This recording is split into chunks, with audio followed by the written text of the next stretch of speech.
We're there? We where? No, I think we're there. I don't know. Where? Where are we? Testing. Are we there? Is anybody out there? Hello. Are you there? Hello. Are you there? There's nobody there. We've There's been no live comments. for 20 seconds. And no company. No cabbage there. Oh, here we go, Les. G'day, mate. How are you? What do you mean, grim? What's with grim? Oh, Grim Reaper.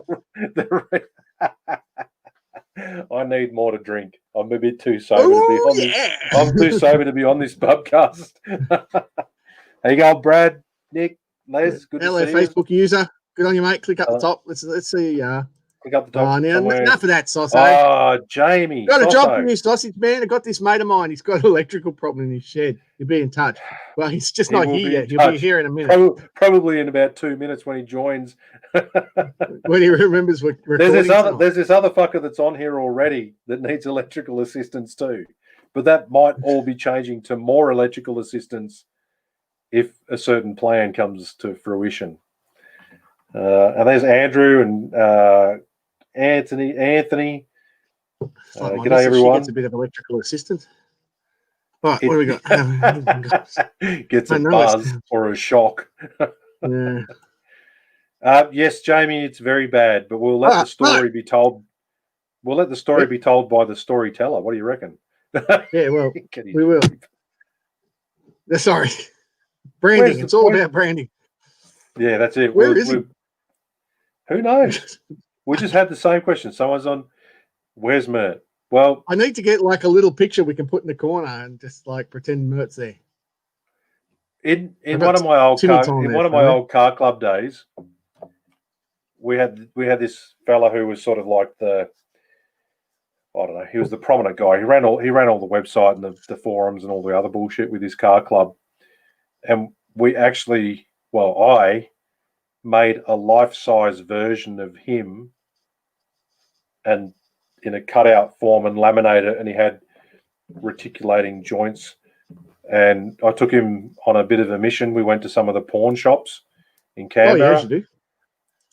It's funny, you know a good person, like someone that's seen it all in a pawn shop, when you walk in and say, I've got something weird to ask. And they're like, yeah, what's your question? Okay, I've got a cardboard laminated cutout of a person that I want to bring in and put in compromising positions with your sex toys. And they're like, oh, cool, yeah, no worries.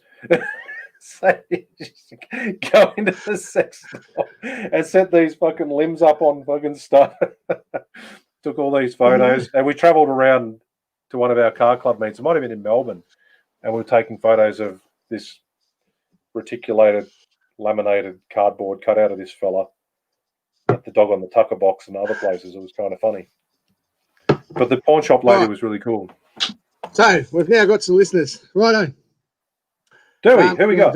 Oh, Julianne's here. Hello, Julianne. I think it's Mert's turn to introduce us tonight. Let's go, Mert. Mert, off you go. No, fuck that. All right, go, Kev. That didn't work, did it? No. Welcome to another pubcast, Knife Making Down Under podcast for those that are listening. At the moment, you've got Corin from Gamaco, who was just sporting a sponsored sticker, Reaper belts, on his forehead. I'm not actually showing any sponsors wear. I've got my Make Everything shirt, which was sent to me, which is pretty fucking cool. You got Eat, Sleep, Grind. We are waiting on Mert. He's having some technical issues with power in his workshop, which might be holding him up. But we'll make do without him for now. Because when Mert Timmy. G'day, Timmy. When Mert does get on, I'm sure he'll be happy to give us an update. He was working on something. He was working on something special today, which required things to not go wrong. And as that happens, that's when things go wrong. I know. I'm sorry, Chris. Let me just do something for a second. I had a problem after the last podcast. My laptop stopped working. I've got no idea why the camera is looking so bad. That might be a little bit better. I think it's also because I'm on. I usually go onto Chrome when I do the podcast. My laptop died, and all of the tips, tricks, and processes to fix it didn't work. So we had to do a recovery disk from another computer. I really, literally only got it up and running. Well, actually, I was still, when I went backstage, I was still getting my shit together. I forgot passwords and everything. So, yeah, that's a little bit better. The lighting in this room in here is not very good for this either. All right. So welcome to Knife Making Down Under podcast. If you're listening to us on the podcast, remember we do record live on Facebook or YouTube and stuff, doing stuff every week. And the live show is probably arguably more better because on account of we're talking about things we're looking at and you're not. But I understand I do a 3-hour commute every day, so I do understand listening to podcasts. I don't know why the fuck you listen to that. But anyway. Apparently I'm still a 7. Chris, we might have to hook up a drink some stage. Too much. Well, Tim, listen, when you're 47, the excitement in porn is taking a laminated, full-size, life-size person cut out to a porn shop, not so searching porn on the internet. Come on, mate. Get your fucking lactose-free milk going, buddy. I think. Well, I got a lot of uphill to go in the next couple of years. That's it. Anyway, whatever. If you missed the little story about that, you got to go back and listen to it later. So tonight, what we are going to do is we're going to talk about. Well, I kind of suggested we talk about grinding bevels, and none of you blokes cabbages responded, and so I brought lots of things to talk. Did you? Oh, well, yeah. I didn't read your response. That's just as bad. So anyway, it doesn't matter. It's the best we can do, guys. So we're going to talk about grinding bevels, and the reason we're going to talk about grinding bevels is, I don't know, I just woke up. Seemed like a pretty good idea. Seems like a good idea because we get, especially on the forums, or not necessarily forums, Facebook user groups, you hit 3-hour commute, man. Fuck that exactly. I can vouch for that because we've done it together from Corin's place into work. As I think, pretty sure we talked about that little adventure a few shows ago. But that was anyway. Keep going, Kev. Sorry. Yeah. So no, grinding bevels is something that gets discussed a shitload. Every other day, there's people asking about grinding bevels, how to do it, what to use, what's the easiest way, blah blah blah blah blah. So we thought we might throw in a little bit of,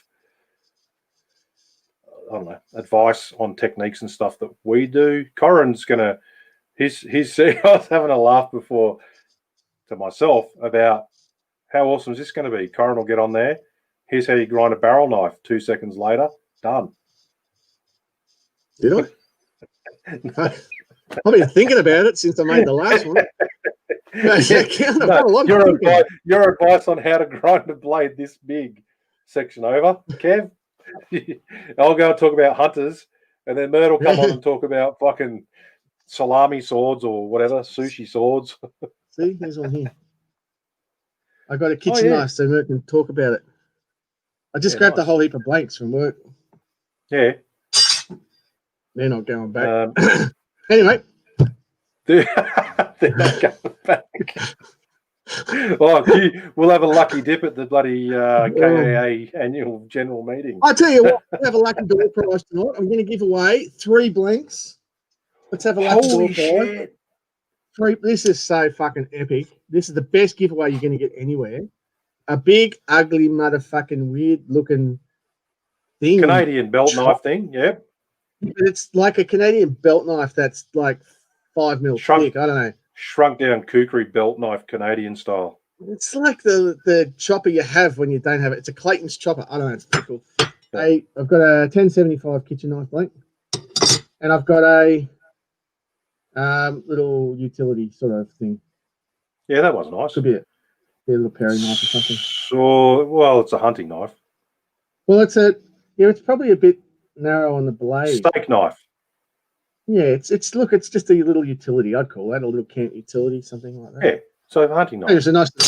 So there you go. Jeez. Give them away at the end of the night. So I'll just try and remember. If I don't remember, you have to remind me. It's not my fault. I'm not that. I just got a piss with the dick I got. Sorry.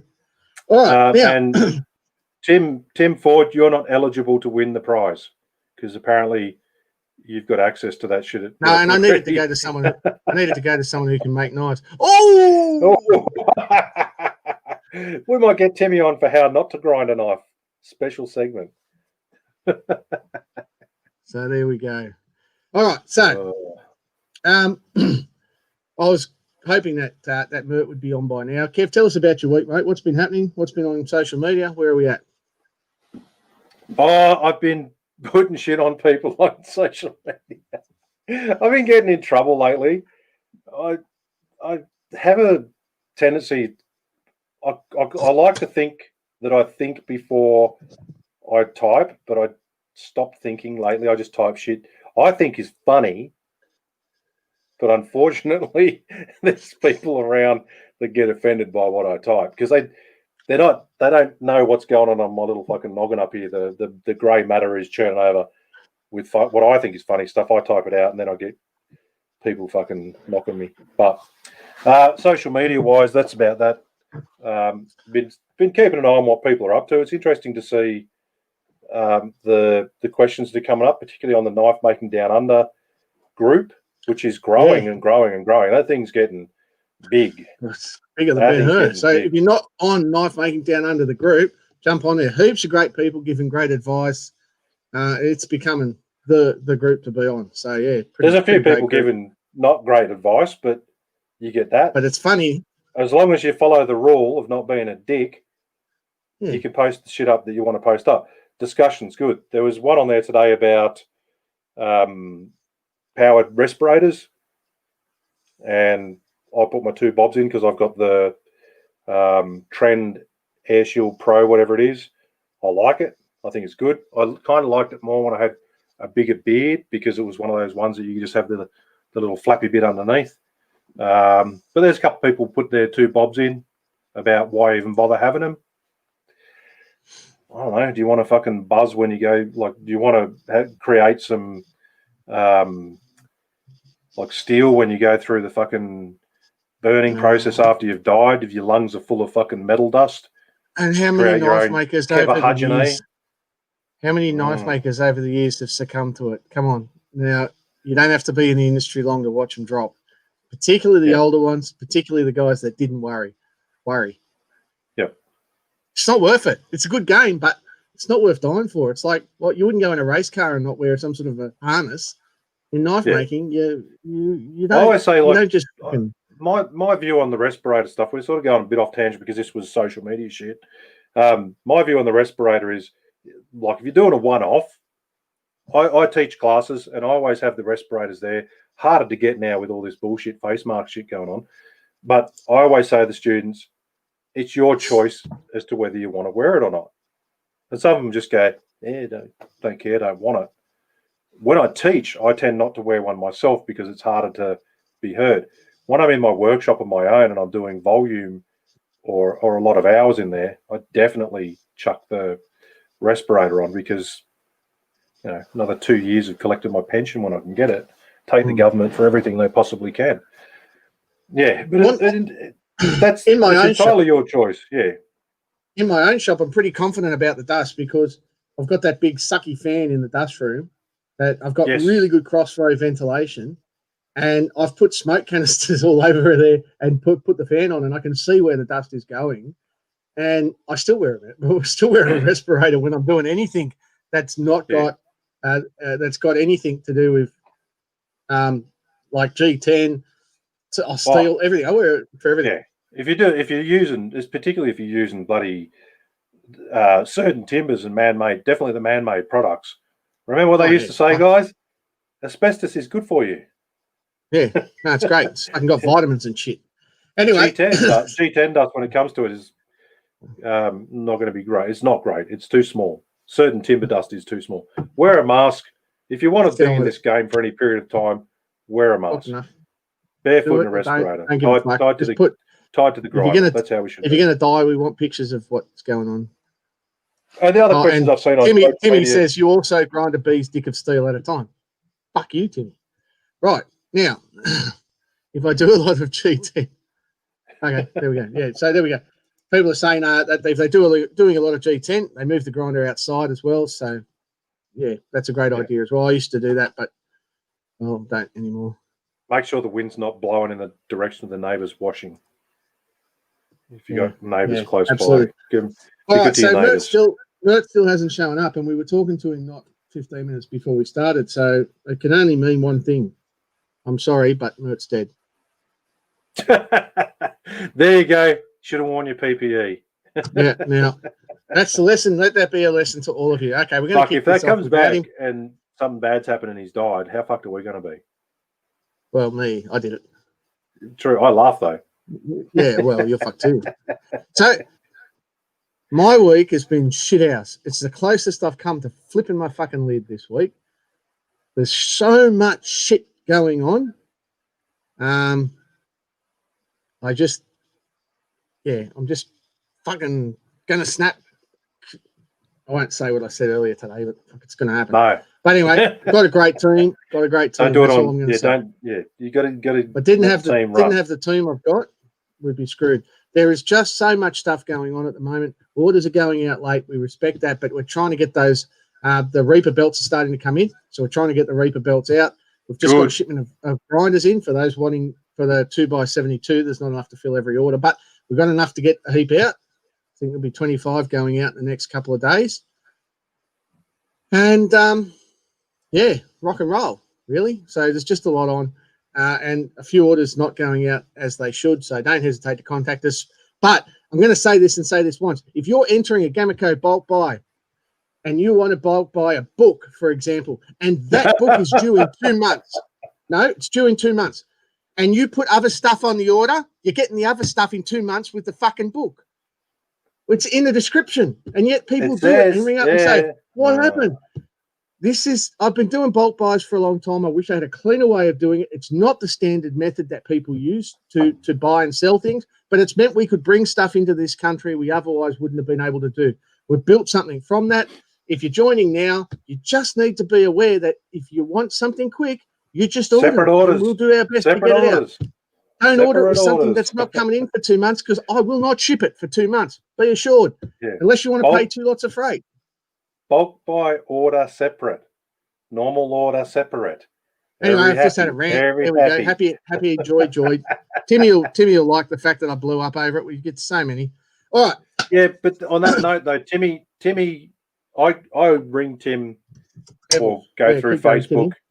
I go through Facebook or ring Tim about these sorts of things and go, I want product X, but I still haven't made my mind up on the rest of my order. Can you take note that I want this stuff? And then when I get my order, I'll tell you the order number and you can throw everything together. Yeah. And Tim and Cole work to sort the dickheads like me out so that we get the best in what we're doing. And you've got to be aware. That we've got double the orders with people stuck in their houses in Victoria. We're getting double the orders that we had this time last year. I couldn't have forecast that. It's great, and we really thank you for it because we're in a position where we're in a strong position, and we really thank you for that. But I just need your patience because I've got people. I'm hiring people. I've got people onboarding. We're trying to expand as fast as we can to meet the demand. And, of course, the demand's not going to last. Let's all be realistic about this. When this COVID shit's over, it will crash back to what we used to have and back to that normal. But until then, we're just going to keep doing the very best that we can. All right. And if you're buying bulk buys of stuff, belts and steel and things, and then you get freedom and decide you don't want to make knives, get in touch with me and I'll probably buy it off you. There's a comment just come in. Richard Morgan, Tim, you're meant to be sleeping. Corin's working you relentlessly, I hear. Man, I'm working that bitch like you've never fucking seen.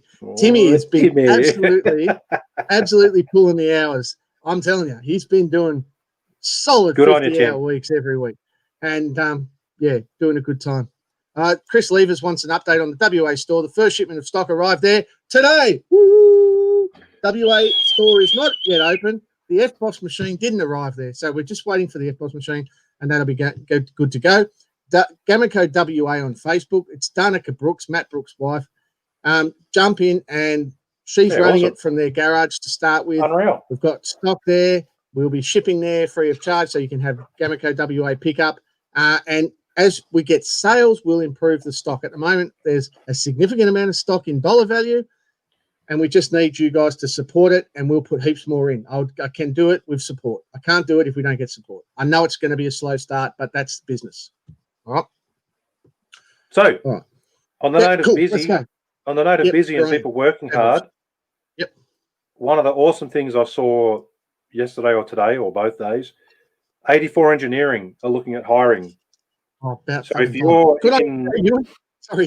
you are in the Cooma region of New South Wales, or you want to move to the base of the Snowy Mountain region, beautiful area and to you've move. got experience in metal trades or just massive amount of enthusiasm, jump on and have a look on Facebook at 84 Engineering. He's hiring at the moment. Things are going crazy for poor old Yui, and Shane are there at the moment, and they need someone else to work with them. And it's an hour each way for me. I was thinking about this today, that if I got the job down there, I would have less commute time than Corin.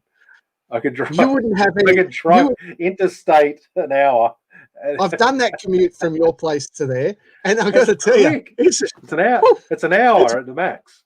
And you can look at the kangaroos. Snow season to be different. Oh yeah, it's boring ass fucking drive. Oh, it's lovely if you're used to driving through Sydney traffic.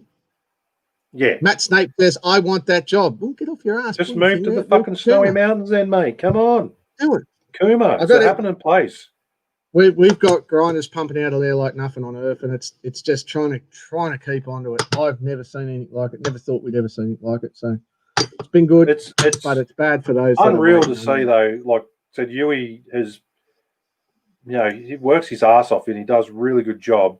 And for a small business to now be worldwide and starting to hire people, that's success in my view. Oh, he's doing a great job. It's unreal. Right. Like us, he couldn't have forecast. He couldn't have forecast what's happened globally, and it is what it is. So Stephen Eads says, 27 years, trade qualified boiler maker, wanted to move to Cooma. Wonder if my wife would mind. What the fuck are you asking her for?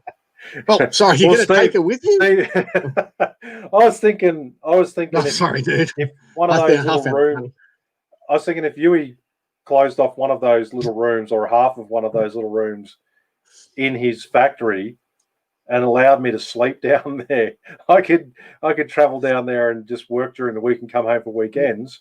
I think my wife would be all for it. Yeah, she'd love it. Mine would be stoked.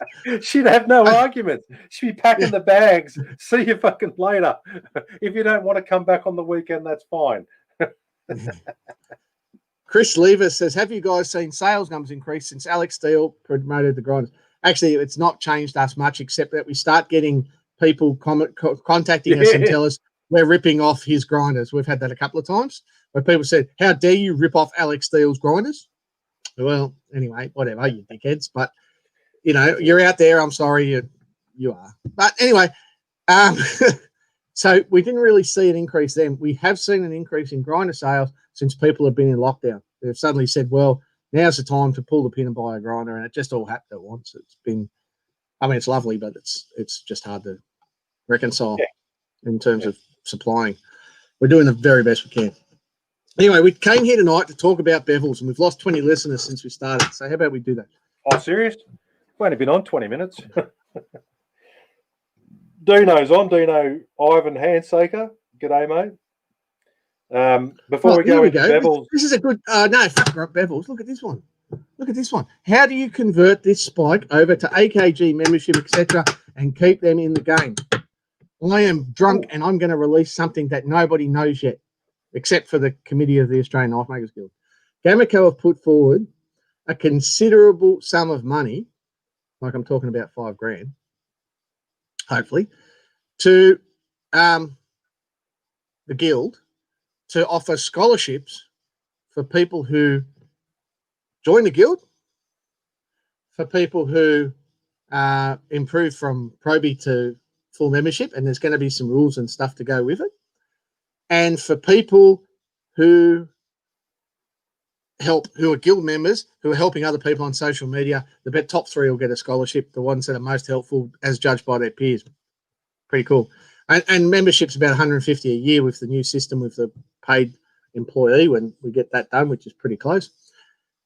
So yeah, the whole idea there is to try and get people to join up with the guild. And basically the whole idea behind that is not to be part of some secret society, but to show people that you have the commitment to have your knives assessed and judged by your peers and be part of a trade. Well, it's not really a trade guild if you want to be really super specific about it, but it's a great group of people that just do great things. So we're trying to promote that. I mean, we could do all sorts of comps and things, but I think the best thing for the industry overall is for us to talk about how we can improve our knives. Already around the world, if you listen to podcasts like I do, knife podcasts, people are talking already about how great Australian knife makers are. All right? You heard it too, Kev. Whenever we go anywhere, we want us, I mean, we're always going to have beginners and everything. That's great. But we want us to be recognised for the quality that we are, like the South Africans as well. Like those guys have got a great guild and that's paid dividends. So I've put in a big proposal. And just for successfully entering the guild, if it goes through, there'll be a $50 gift voucher from us to pay for your costs, just some of your material costs for trying. You know, I mean, there you go. Bad.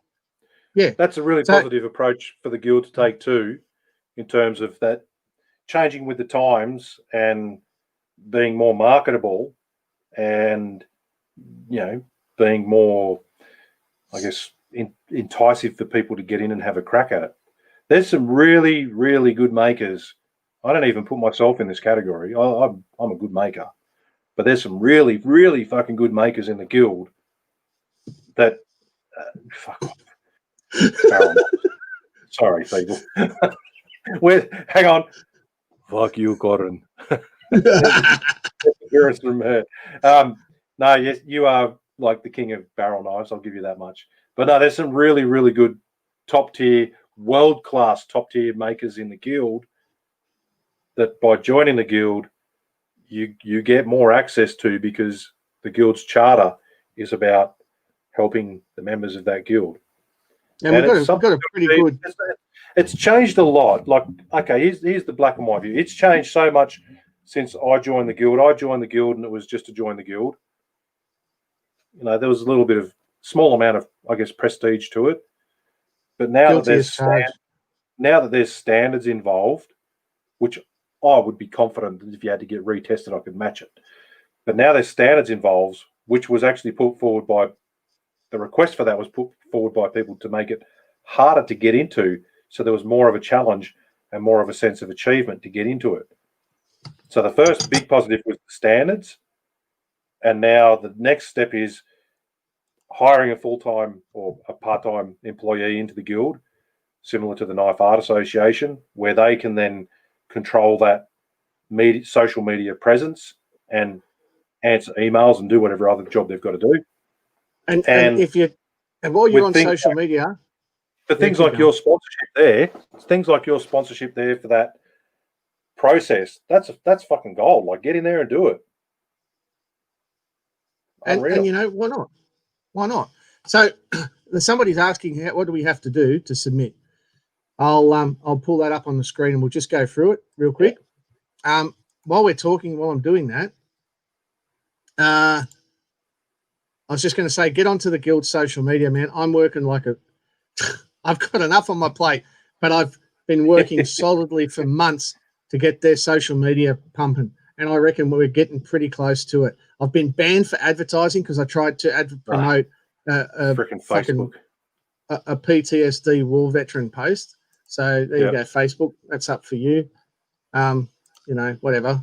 Not that I really advertise much, but I thought that one would go through because we weren't selling knives. We were promoting some really positive outcomes. And anyway, there you go. It's a strange old world with some of the social media platforms, especially of late. That's an uphill battle. Anyone that asks, good luck. I fought the system for a while, and then they just closed down on me. But you get that. So get rid of the comment now about joining the guild, so we can see the document a bit better. For the people listening through the podcast, this is not overly exciting. Corin's got up on the screen the Guild's probationary assessment document, is it? Yeah, that's right. It was written by Master Smith Sean McIntyre.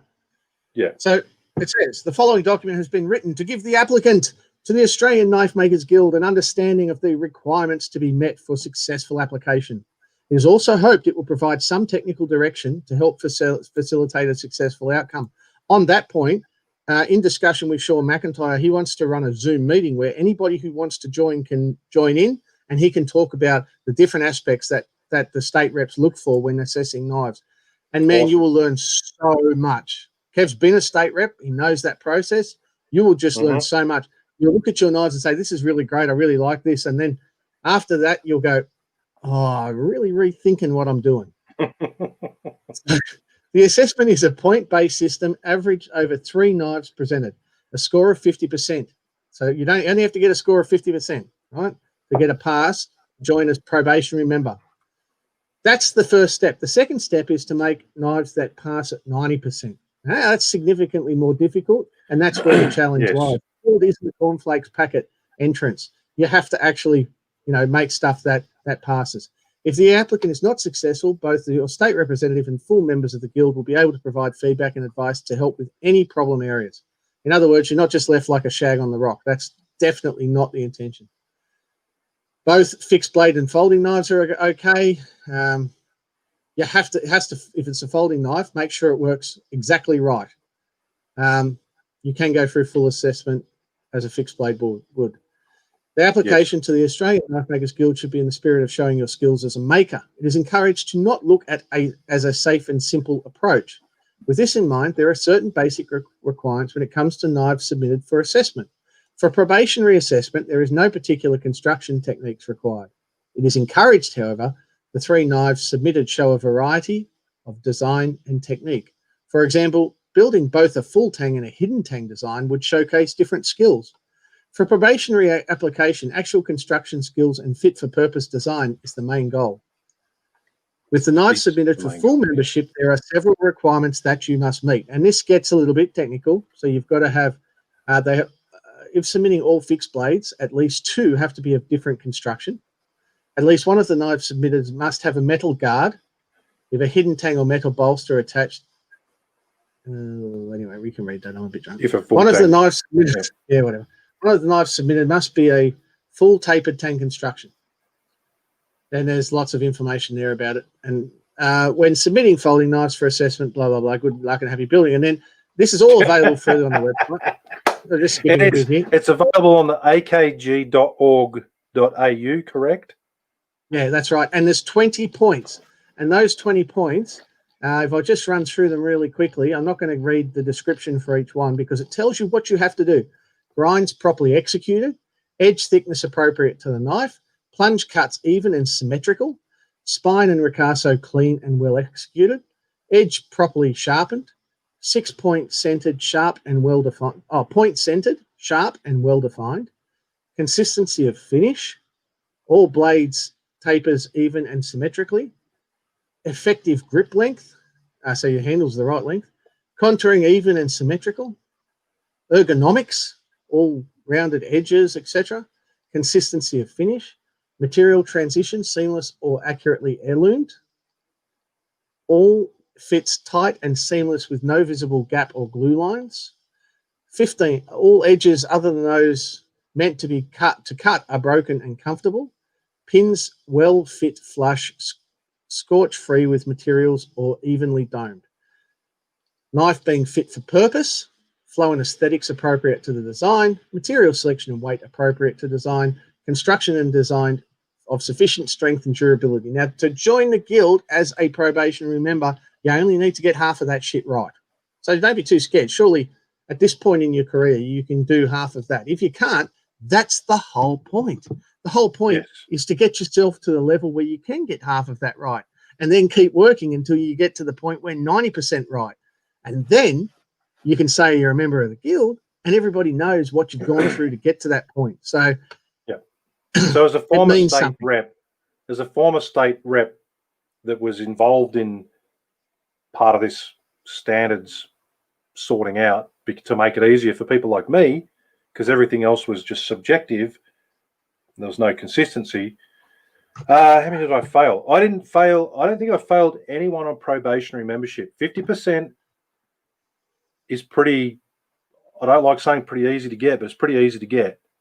You have to do a pretty monumental screw up on 10 of those points to not get the thing right, to pass probationary. Probationary membership, when I did it, like I was pretty, I took off the fucking emotion and I looked at the knife and went, okay, I've got a dot point thing here. Tick the boxes as I go through, or put an X in the boxes. I'm pretty sure I didn't fail anyone on probationary, but I did fail people on full membership. When I failed people on the full membership, especially when they sent me the knives because it was harder for them to get to me or whatever, they'd send me the knives. I would write and take photos of the things that were negative points where they failed, and I would explain how to get it right. Could be something as easy as there was a big scratch in the plunge line. Sand it for 5 minutes longer and get that scratch out. If you can see it, I can see it. Especially when I'm doing an assessment, because we do assessments, we're looking. Probationary, I don't know. Probationary, we still want people to be of a decent standard to get in, but 50% of those marks is not hard to achieve for anyone that's made. I've seen some guys that have made one knife and I go, okay, that's going to pass probationary membership if you put 2 more of that in there. Yep. The full membership one, we had to put on a little bit of a harder view of it and be pretty strict. And to get 90%, you can only get like three or four things wrong through the 3 knives that you've done. So you've got to be pretty confident. What you're seeing here, or what we've just read through for those listening on the podcast side of things, akg.org.au, the standards document is up there. It tells you what we're looking at. It's black and white. We're not looking for any more. We're not looking for any less. It's black and white. So you pleading ignorance, it's very tough. And for a full, you've got to get 18 or better on each knife. So you can only get 2 things wrong per knife, or maybe screw one up and get nothing wrong on the others to still pass that 90%. So, I failed people, but I told them what was wrong and offered them help on how to fix it up. A lot of the time it was just paying a little bit more attention. Don't be rushed to get the job through. Make it your best knife and you're going to get the job done. So it's not about saying, as Corin will say, it's not like too bad, so sad, see you later. It's not at all. Really sorry, but I've got to be consistent with my assessment process. You haven't quite met the mark. You've come really close. Here's the things that you got it wrong on. Photograph, photograph, photograph. Or if I'm talking to the person, I'll show them. I might get one of my knives out and say, okay, see the difference between this and this, which then means I've got to have my knives at that standard all the time as well. So, I fail people, and it's not a nice feeling failing people. But what the nice thing is, there's one of our regulars that's failed, I think, a couple of times. Not a regular listener, but a guy in the guild. I won't name him, but he's what we want to see. He's pushing to get full membership, and he's failed a couple of times, at least 2 of that I know, and he's still pushing for it. He's driven.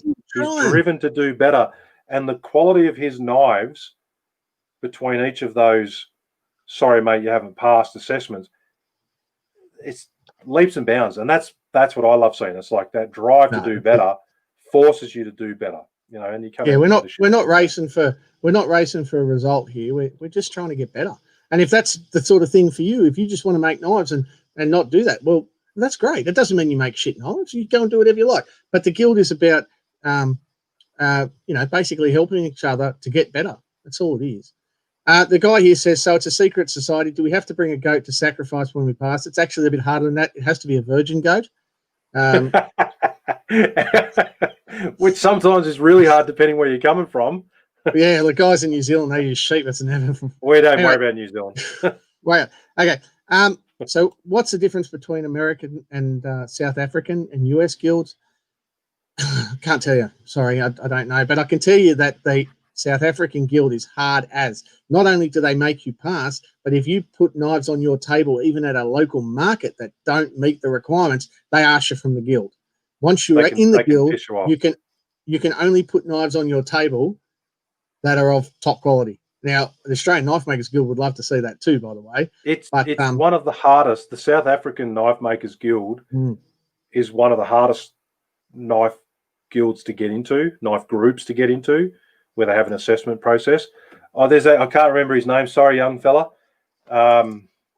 Gene, someone on the Knife Making Down Under group. There's one of our younger South African fellas. He's a huge unit, but I think he just got into the guild or something. And you see his stand. He puts his knives up. Man, there's a standard to achieve. Andrew Franklin in Australia. If you get to see Andrew Franklin at any of the shows, he's either former or current. I'm not sure if he's current member, but he was in the guild, South African Knife Makers Guild, and he'll tell you just black and white, like, Aussie Guild, we're emerging. You want tough standards? Look at the South Africans. Scott Regan. The funny thing is, okay.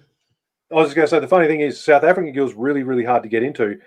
And talking to a few of the makers from around the world and stuff, there's you want to talk secret groups, you go to like Italy and Europe and stuff, and there's groups that we won't even see that you can try and get into, and then you want to have like your $40,000 diamond encrusted fucking flawless knives to get into those. So we want honest, good looking, good finished, tidy knives in the Australian Knife Makers Guild. So Scott Gregan, he's New Zealander, and he says, "Fuck you, Corin, you kangaroo fucker," because he took exception to the sheep fucking joke. Now, let me tell you, Scott, I have been once. I was 5 wanks past Fussy, mate, and I did see a kangaroo. He gave me a little look, and I thought, hello. Let me tell you, mate, them things are fucking hard to get. They're not like the sheep, mate. You can't just shove their head between the fence posts and fucking have... No, it's different, man. Yeah, the kangaroos jump out of the wellies. Yeah, that's just totally...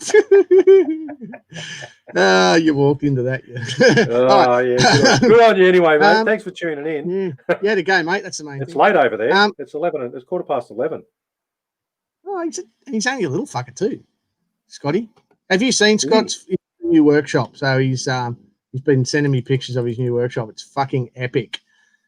It is kind of making me feel a bit bad about my shed. A little bit, not much. Okay. Oh, really? No. One last thing on the guild. John Kerry's written, is there a time limit between becoming a probie and going full membership? 12 months. That's a really good question. 12 months, isn't it? No, there's no time limit. No. What do you mean there's no time limit? Wow. You can be probie forever. I was probie for 5 years. No. Minimum. Oh, it has to be a minimum for 12 months. And so you have to go a minimum of 12 months before you can go to full membership. That's not really a big drama. But you can just if it takes you 10 years to get full membership, Neville Sharp. If it takes you 20, I don't know, probably. If it takes you 10 years, then that's okay. I was probie for a long time. Someone asked about barrel knives. I actually passed my full assessment with 3 barrel knives, but that was before the rules changed. But correct. But anyway, there you go. So, but anyway, still good. Still had the same level of stuff, but there's just a few things that have changed. Matt Snake put up Adam F is the New South Wales rep. Yes, question mark. Adam Fromholtz is the current ACT New South Wales rep. Bruce Barnett's WA. Yep. Baldy, is Baldy still? I think Baldy's still South Australia. Baldy, yeah. He'll tell you who it is, and he'll yell at me for getting it wrong. But just do that. Who Del Rasso hand over the reins to? Sean McIntyre. Yeah, he hand over it to Sean McIntyre. So if you're in Melbourne, from one legend to another, you get your knives assessed by Sean McIntyre. You are not going to regret. Give him 3 shivs just to get into his shop and listen to him talk. That's it. Right? And talk to him for an hour and a half. Take notes. Record him. Oh, man. I went there for 2 days or 3 days at the beginning of the year, and it was just, my mind was so full at the end of it. There's just, that guy is just so full of knowledge, and he isn't willing to share with everyone. But if you're going for guild assessment, you automatically have their respect, those guys. And Richard Morgan. I'm just reading. Our mate Eric Markman's come back on the scene again. Can I be a member? Eric's actually asked a good question, which is, can I be a member? And Eric's overseas. He's one of our Vikings. You could be an associate member, I believe. Actually, we have an associate membership category called international member. Yes. Yeah. Let you come to our shows and do stuff like that. It doesn't give you you don't go through the assessment process and shit. You just join up, give us some money and whatnot. And you don't have to have had to fuck a kangaroo. All right. Oh, but we can bring some. Anyway, next time we go to Blade Show, we'll take a few stuffed kangaroos over, and it's up to you what you do with them. All right. And I said, what did I say then, Matt Snape? Blade Show, drink up. Blade Show. So we've got 100 listeners again. So yeah, Peter Del Rasso handed over to Sean McIntyre, Thomas Ingray. So yeah, he's already done it. Yeah, he's already done it. Anyway. That's just all of that. That last 45 minutes is totally beside the point because we promised our customers something, Kev. What did we promise them? Entertainment? He hasn't showed up. Where's? I'm taking it out of his wages. Where's Mert? Yeah, screw him. Send me the 2 belts. Just give me a minute, guys. Just got a text, mate. Where the fuck are you?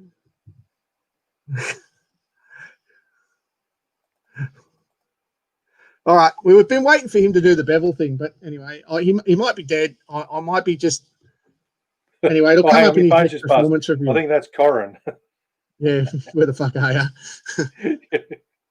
People always harass me when you go, "Get off your phone, Kev." It's like, fuck, it's Corin sending me shit. I am not. Well, I do it discreetly. See, I pretend I'm looking at the screen. My eyes are down here looking at my phone, but everyone thinks I'm looking at the screen. Yeah. All right, I'm not discreet. So, grinding bevels methods. Let's go, Kev. Right. Okay. What's your favourite preferred method for grinding a bevel on a little knife like that, little bird and trout, or as someone called it, but whatever you want, really, little utility? How would you grind a bevel on that? Up until recently, I would have ground the bevel on that just front up. Once I've got the thing. Let's say we've got the knife forged, profiled, surface ground, so we've got a flat knife, or we're doing a stock removal knife like you've got there. Up until a short time ago, and sometimes just because I do, I would just front up to the grinder.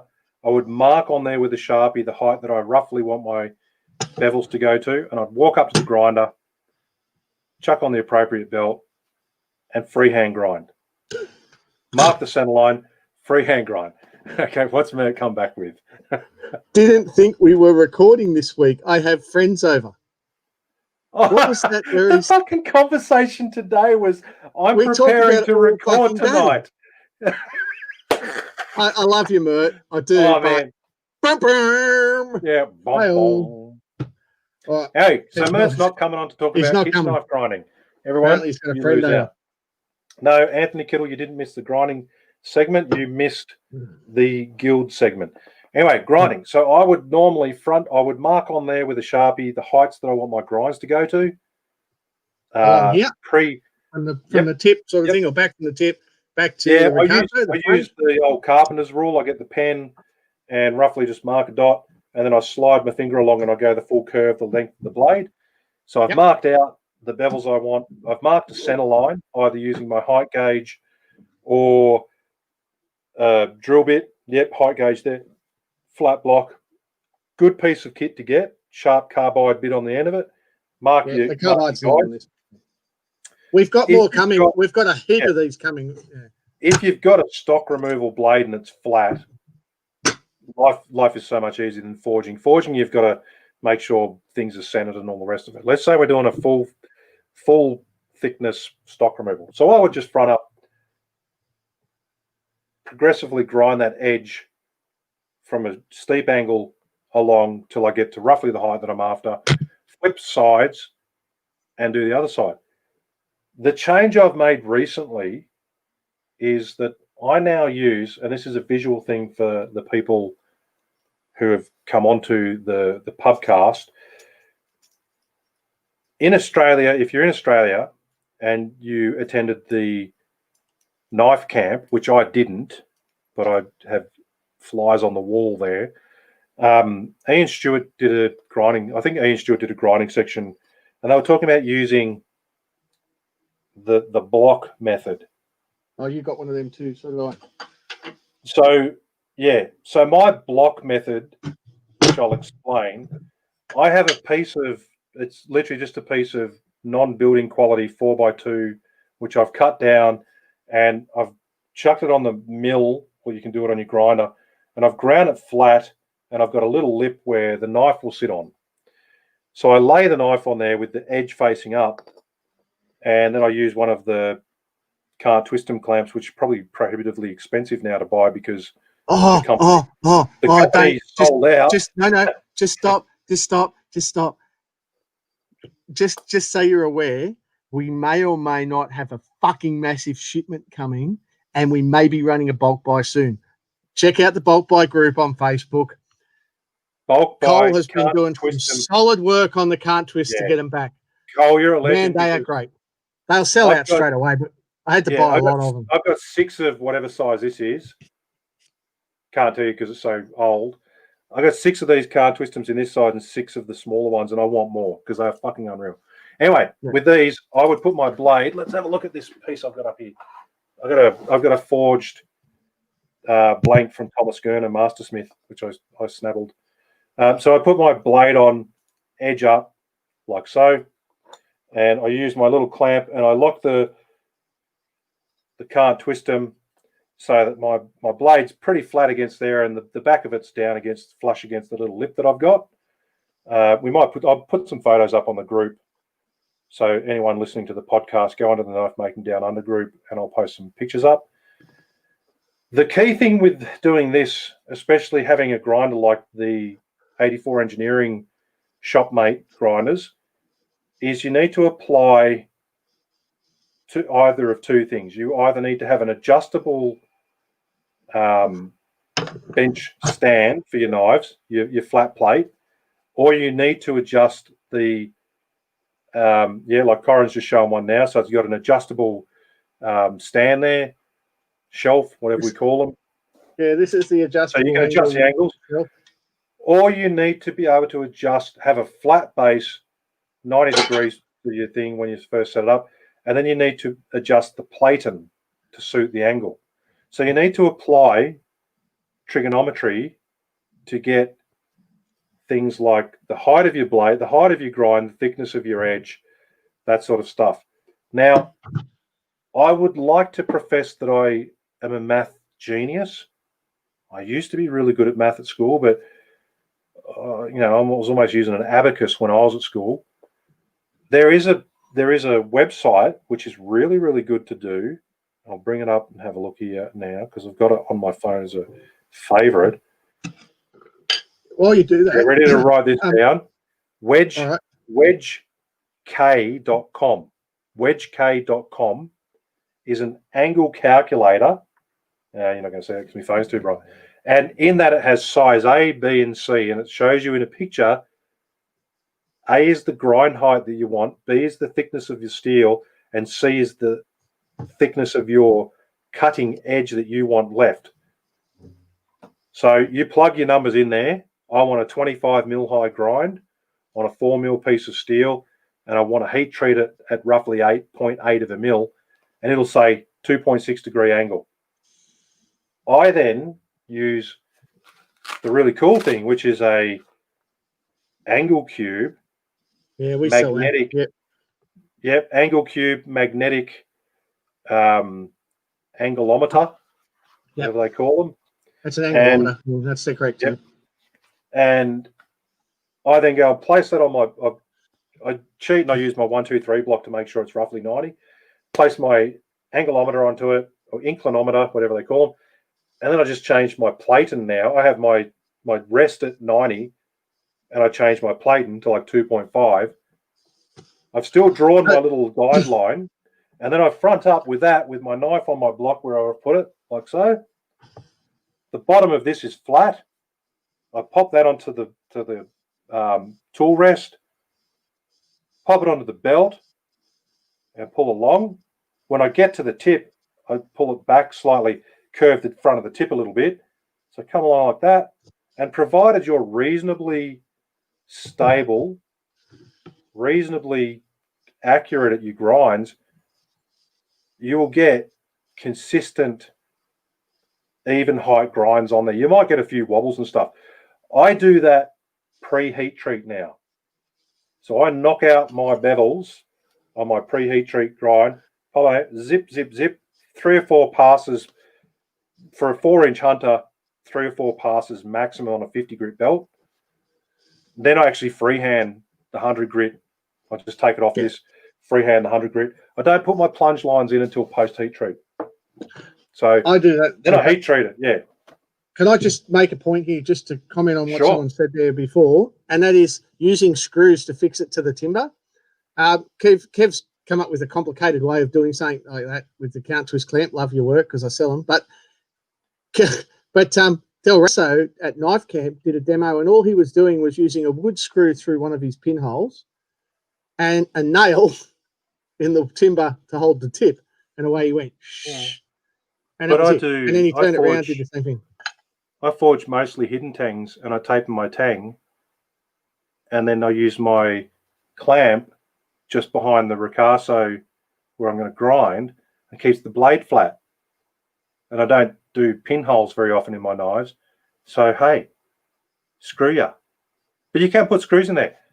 I also like, though, when I'm using this method with my Can't Twist 'em product available on a group buy soon, that, to me, is a bigger thing for my meathead hands to hold on to and use as a guide. Yeah. So if you cut your timber too small, it can be difficult to hold it. You're all sort of cramped up. I hold on to that Can't Twist 'em clamp, and I find personally, my method, I find I get a good amount of control. Now that's fair enough. And it's courses for courses. Yeah, the block process, and I'm a convert to it now. Like I resisted for a fair while, and then I threw a couple of blades on the grind, and I was like, man, that's fucking quick. I am still an advocate for people to learn how to freehand grind, because freehand grinding gives you the ability to, without setting anything up, recover from something that you've done. So I do that pre-heat treat grinds. Once my grinds are heat treated, I don't use the block and tackle method. I freehand grind. I chuck my file guide on there, and that's when I lay in the plunge lines, and then I take those bevels down from 0.8 to 0.2 or whatever I'm doing. And that grind, that consistent grind, comes from freehand. So you still want to practice freehand method. So let's talk about the freehand method, all right? And Kev talked about marking the center line of the blade. And then a lot of people have seen me grind freehand on the noob grinder videos and stuff. But, you mark where you want it to go. And it's actually really simple, okay? First thing you do is you break the corner on the leading edge, on the edge of the blade. Break the corner. Grind, not quite, but almost to your center line. And then establish a bevel. It doesn't matter where it is. Just establish a flat, okay? Take the knife off the grinder, look at it, see where it's flat. The speed of the grinder here is critical. If it's running too fast, you won't be able to feel it without grinding. But you rest the steel up against the belt. Don't push. Just feel for the flat, and then away you go. Once you've got the flat, push and pull through, and you'll get. And then basically the position of your thumb is what you use to torque the blade so that the grind goes either down or up. And you just do it slowly with each pass where you want it. If you have a tool rest on your grinder, and Timmy's asked about push sticks, if you have a tool rest on your grinder, a push stick is freehand grinding with a block. 3 passes and you're done. It gives you the ability to push and do the job. It takes a little bit of practice, but it's certainly a very, very, very quick way of grinding. Right? But you have to practice a little bit, which will really. When I first learned, I did a course. It was out at Tharwa, and Karim said to me, 40 knives was about the stage where you're going to front up to your grinder and actually like freehand grind a blade and go, oh, holy shit, I've got it. So don't, some guys, I guess, are naturally maybe more gifted at the muscle memory or whatever, but expect to struggle with it a few times before you nail it. Like I said, unless you're just one of those freaks that I kind of love but hate, it's going to take time to do. It's like anything, you want to do calligraphy, it's going to take time, get your nice fancy curves and your penmanship up. Grinding's the same. Every method doesn't work on every blade, Kev. And every method doesn't work for every knife maker. Correct. The guys that have come onto my courses recently where we've done this push stick method, gone away from the push stick. I was reading one of Rob Fraser's comments. We now do the block. I call it the block and tackle method just because it seems to work. We do the block and tackle method to lay in those grinds. And those guys, when they've had something wrong or needed cleanup, oh, Kev, can you look at this? I'll literally just take it off the thing, go over to my Radius Master, my trusty old faithful grinder, and just lay them in freehand because I've practiced so many times and muscle memory's there for freehand grinding. I can just walk over and go, yeah, I want this to happen. I want that to come up higher. I want the bevel to come across here. I want the lip to turn up. And I just do it without even thinking as a freehand grind. My thing at the moment is, yes, this block and tackle method. Someone else was asking, Scott Gregan was asking, pre-heat treat, post-heat treat, freehand on there. So when I go to that post-heat treat, freehand grinding to get my bevels down, part of the reason I do that is because I'm trying to put in a convex. I like that Appleseed edge. I like that convex edge, be it ever so subtle. That comes with freehand. So if I had a stick tang like this, I'd have my file guide on the front. I then have a piece of timber with a tang hole effectively dug out, and I put that over my tang so I've got something to hold on to. So I have a grinding handle that sits on there. So I've got a good grip on that thing. You can either then rest it on your finger, as I used to do, or go and buy one of those medium-sized triangular welding magnets, and you can stick that onto the back of your blade and keep it nice and steady when you do a pass. The thing you have to remember, and this is like a no shit Kev thing for the guys that are more experienced, but the thing you have to remember that is your hand is not in contact with the blade, so you don't register that heat factor, and you have to make sure that your pass is consistent, sharp belt, and dip every stinking time in the water. The other thing about the losing a bit of skin off the finger. Yeah, and it can magnetize your blade. Yeah, magnetize the blade. So it's good for preheat treating because the blade will get demagnetized in the heat treat, but it's not necessarily fantastic for post-heat treat. So we're talking about marking a center line, Kev, and you mentioned the way I would do it, right, is I wouldn't surface grind the whole blade. I grind the ricasso area, get that parallel, and then I'll put that on my surface plate, holding the parallel part down. And I'll check with my height gauge to check the tips in center. Yep. Bend it as necessary, and then I'll mark my center line. Yep. That's how I do that. And because if I've got a taper, you can't put it on it. It's very hard to mark a center on a tapered blade forged taper. Correct. When I do my surface grinding, it's not the whole blade, unless it's a stock removal thing that I need to get rid of some surface area. If mine's a forged blade with bevels, the ricasso and that top flat strip along the back spine are what I'm key about getting flat on my surface grinder. And then, it's the same as you. Pop them on there. I generally measure the thickness at the back of the spine about halfway or 2/3 along the blade. Halve that, set it up. Frustratingly set it up manually on those height gauges. I hate the little control. It's like a little game. See if you can get half. Do your head in and finally go to the little adjustment things and then run it. And chances are, like, I only got these new glasses not long ago that I wear full time now, but chances are when you look down your blade, eyeballing it, you're going to go, man, that's as straight as a die. Yeah. You go and scribe a line on your height gauge and you'll find your blade might be subtly left to right pointing or whatever. Sometimes this is the advantage of just doing a stock removal or forge to shape and then grind your bevels in post heat treat, because then everything's centered. You don't have that worry. And then, like, if you're doing a 300 mil long kitchen knife with the edge forged down to, you know, 0.5 mil or less, and a distal taper on there from about 2/3 of the way down, marking the center line on that thing is going to be an absolute pain in the ass. If you have big bellies as well, the other thing, if you have big bellies like this, like or mine, you have like that, if you have a big belly like this knife does, or you have very strong distal taper, using the block method, you actually have to vary the angle to get it looking consistent from front to back if you're not going to go a full height grind. And in those circumstances, and someone mentioned recurve, I think it's on the screen. Yeah, you got to learn the freehand method. I don't know any other way to do it. Just freehand grind it, right? And that's where your skill comes out. Like I said, I love that block and tackle method now for pre-heat treat grinds. Bang, bang, bang. Holy shit, 10 knives, fucking no time at all, ready for heat treat. Unreal.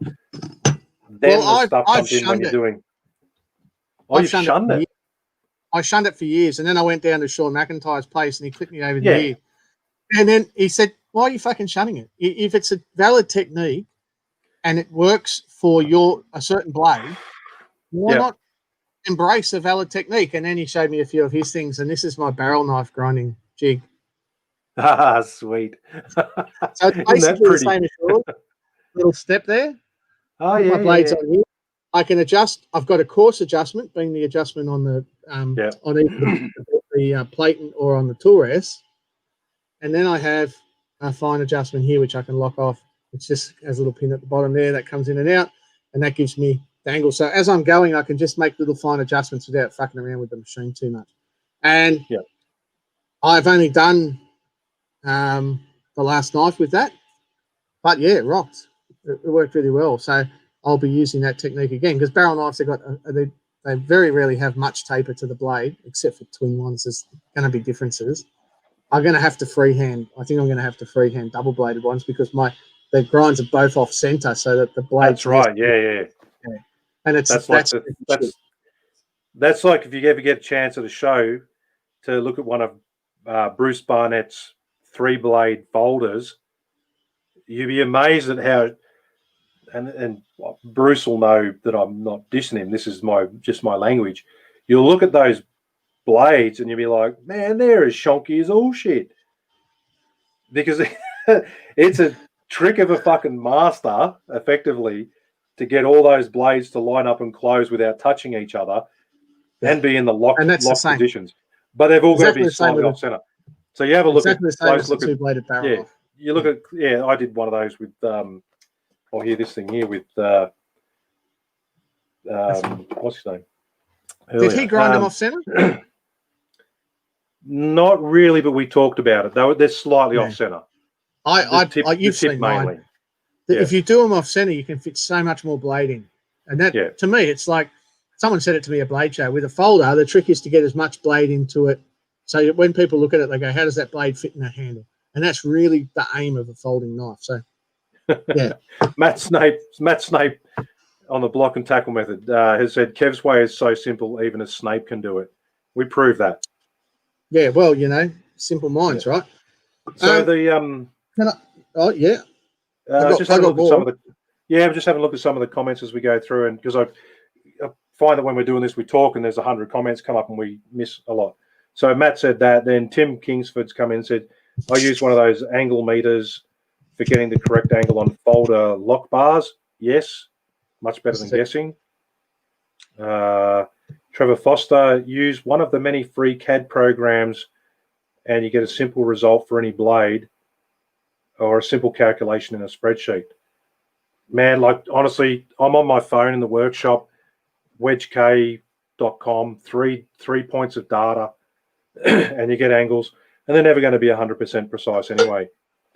The way turn that tightness thing for your platen and angles come out. But yeah, you can use anything, CAD programs or calculations on spreadsheets, whatever you're up to. You ever seen this? This is something different. A lot of guys probably would never have seen this system because on account of I came up with this years ago. Oh. That's why you stopped doing it. So Corin's just dropping shit all over the floor at the moment. Oh, yeah, whatever. So this is a Radius Master tool rest. Goes into Yes. a Radius Master. I use a spacing block that goes under this, and then that goes up against the belt. Right? Oh, yep. Okay.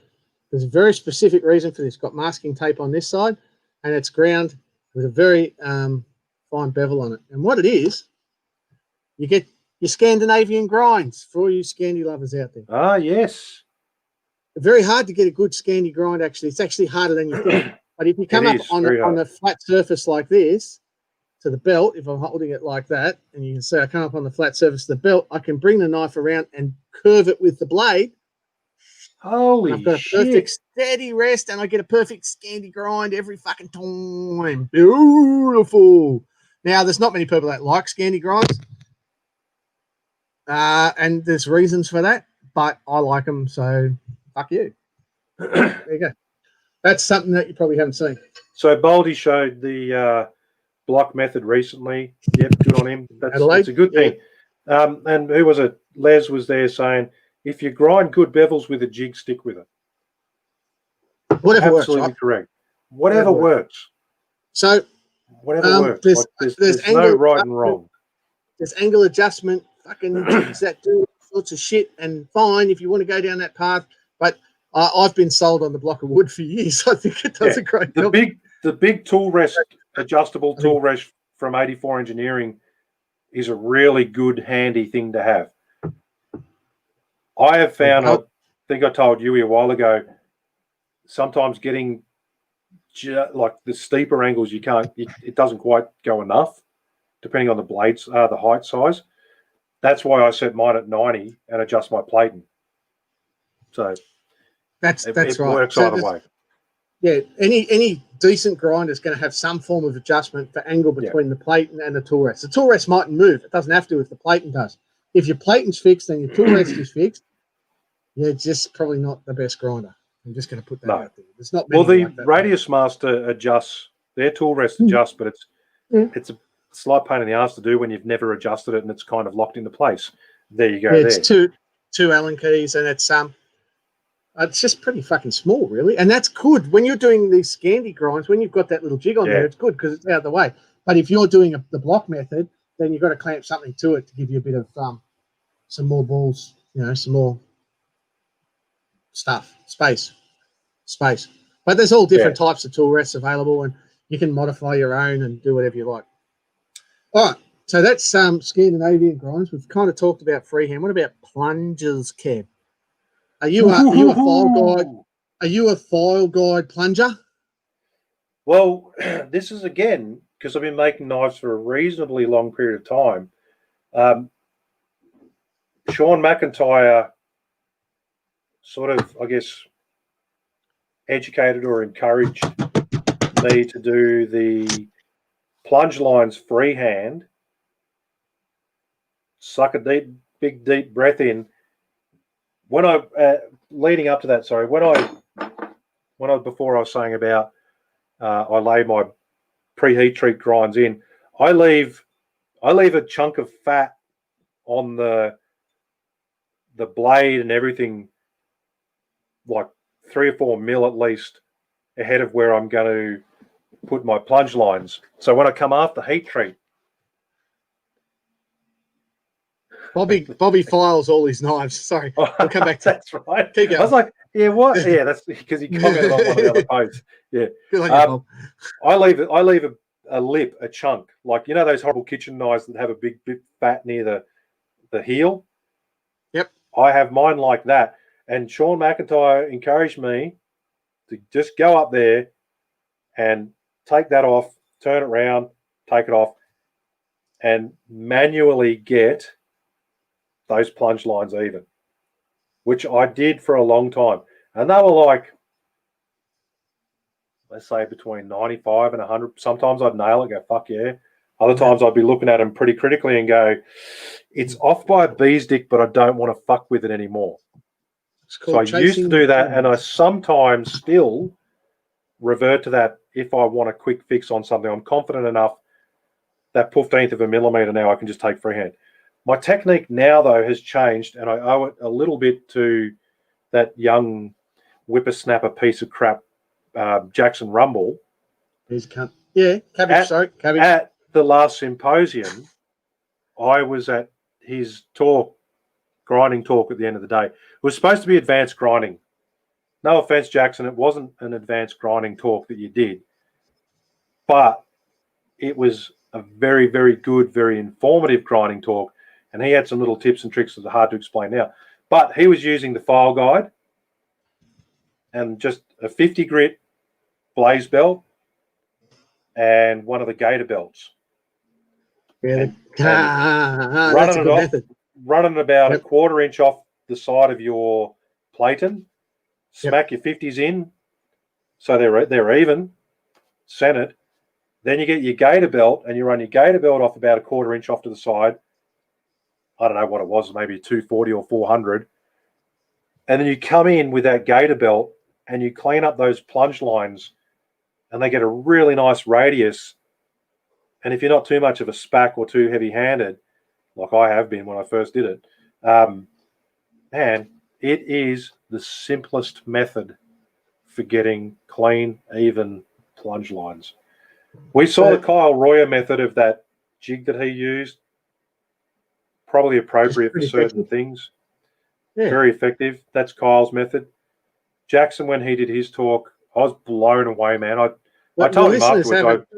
The listeners perhaps haven't seen that method, so maybe we should just give them a bit of a breakdown on how that works. The Kyle Royer method. Kyle weren't necessarily runs, at the symposium. Kyle runs he has the videos of it, I think. And I'm not sure it was Anthony that's working on it. A couple of people on the group have been putting them up. So Kyle, on up where his top wheel of his platen would be, has a flat platen with a very small radius edge on there, depending on what radius he wants in his plunge lines, effectively. And he does the same thing, leaves them a little bit proud, so a little bit. I got a picture of one here. I'll put it up on the screen. Yeah, okay, put it up. And then Kyle basically just works very slowly. He'll scribe his lines on and work very slowly, keeping that blade flat on that plate and just touching that little steep drop. For someone like me that's got a screwed up fucking back and neck, the method of using that just made me. I felt sore when I was watching Kyle do it. It was like, oh man, that just, it's painful to get under there and watch what you're doing. So you can see on the screen there, it's a real sharp angle. You will screw your belts up. You got to be prepared with this. You're going to do plunge lines with a specific belt and screw belts up. But on the other hand, those J-Flex belts are pretty cheap. Yeah, and that's the thing, though. I mean, that's exactly right. And Kyle, when he's doing this, was running his grinder so slow he didn't drop his knife in the bucket once in that whole demo. Mate. So he was less than 10 hertz. Yeah, less than 10. I think it was 8 or something that he did it. So that's on what forum's that on? I don't know. Knife Dogs. Knife Dogs forum. So there's. I just googled Kyle Royer plunge grinding and it came up. So we move on. And you'll see there. Andrew Blomfield, who'll hopefully be a guest on here some stage. He got Kyle's one and he's gone home and made a new version of that, I believe. And you can once that little plunge line starts to go out, you just got to go and maintain it with a file and fix it all up. Yeah. So that's Kyle's method there, which it far out. Kyle's one of the best master smiths going around with the shit that he's doing, so it works. Jackson Rumble's method was so fucking fast and instant. It was just I sent him a message a short time after just saying that the last 20 seconds of your talk invaluable, and I changed. I said, good on you. Bruce Barnett does it the same way. Yeah, I'll put that out there with a gator, and the reason is because the gator is such a thick belt. Yep, it's like probably 4 mils of abrasive, and you can just Easy. you can actually dress the edges, radius them, get them nice and even, and then just come in and get your radius from that. I radiused the platen on the Radius Master years ago, and I run a J-Flex belt over the Radius Master, and then I just take little bites in, and I chase it. So if I want probably the same as you, Kev, I think I'll just get this shit off the screen, won't you? So same as you. If I want my bevel to finish here, I'll bring it back to. I'll start somewhere here, right? Yeah. I'll do one side. I'll turn it around, do the other side. I'll check it out. Do they match? Do a bit more, and I start chasing it. I wouldn't do this on a kitchen knife except to piss Mert off. And when I get when I get them even, I'll grind this back to get that distance right. All right. And I'll just plan it that way. And that works really nicely for me. I don't like grinding against a file guide with those because you get those really sharp edges. And I don't like sharp plungers. I do like the radius plungers, but it's horses for courses, whatevs, Trevs. Yeah. It's just me. I don't like them. And sometimes you can get I was pro crisp angled plungers until I did this method, and now I'm like, I love it. Radius is in there, and I love it. But whatever works for you, right? I'm not here to tell you, But that one's ground using the chasing method, and that's like done. That's one of mine from 15 years ago or so. Yeah. And that's I can't see it, but it's tidy. Like I've never accepted a shitty plunge. So there you go. I know Tim was saying about somewhere in there doing videos of some stuff, popping that stuff up on your website and whatnot. Tim did some videos on. Someone was pointing out Tim has a really good one on push stick grinding. Yes. Is that right? Now push stick method was something that I did for many, many years as well. And I taught it as well. Timmy, there? Don't worry about Timmy. No, don't get him on. I have to worry about Timmy. We haven't had Timmy time. Don't get Timmy on yet. I won't. Let him hang out. You keep down. So the push stick method, right? If you've got your knife, so rather than changing your plate and angle and everything else, if you've got your blade, you take your blade very close to your belt and you have a push stick, generally timber, and you take that tip to almost a point. So you're almost like a chopstick style point. It can be broader, but you want it to be quite narrow. And then you press that stick, you press your blade against the grinder, and you pull across with nice even pressure. And as you come across, you can lay pretty clean grinds. Then you just drop the push stick down 5 mil, and your grind height will go up 5 mil. And then you learn when to stop when things look good, turn it around, try and repeat it on the other side. If you've got the good muscle memory, the good coordination, push stick method, it's a breeze. Like you can learn, it's a breeze. It's pretty quick and confident and easy. Having said that, and Rob Fraser asked, Rob, I don't do the push stick method anymore, mate. I use the block method because the results are next level on that. So when you talk about videos and stuff, I've just invested in a little DJI Osmo Pocket and a stand, and I'm going to start doing some, 2-minute, 5-minute forging things like this is how I forge this, this is how I grind this. They're going to be pretty basic. I'm not like Tim. I don't put in pictures of me in a Kinder Surprise or any fancy music or anything like that. That's just going to be, here's the deal. This is how you do it. This is how I do it. Whether it helps or not, doesn't matter. But people can see that information out there. So that's the plan for me anyway. Dino says, do you offset your belt on the platen to do my plunge lines? Yes, I do, mate. I run the J-Flex belt off the platen about 3 to 4 mil, depending on how thick the steel is and how big the radius needs to be. Yeah. So with when I do the plunges with the file guide on, I'm using the 50 grit blaze. Yeah, 4 or 5 mil off, nearly a 1/4 inch off. And same with the gator belt. What time is it?